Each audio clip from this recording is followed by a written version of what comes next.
In this video, you'll learn how to change your Qatar Airways ticket date in just a few minutes so you can adjust your travel plans without any unnecessary stress.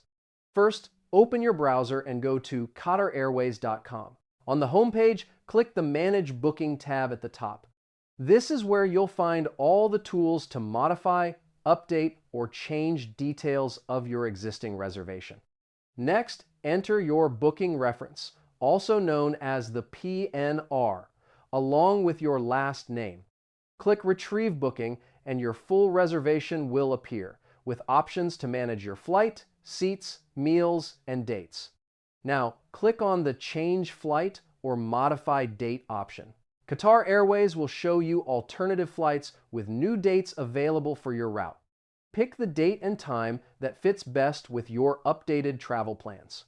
After that, review the change details carefully.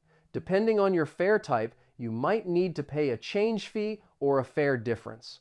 Qatar Airways will display the total cost before you confirm the change. Once you've reviewed everything, click Confirm and complete the payment if needed. You'll get an updated e-ticket sent to your email instantly with all the new flight details for your trip.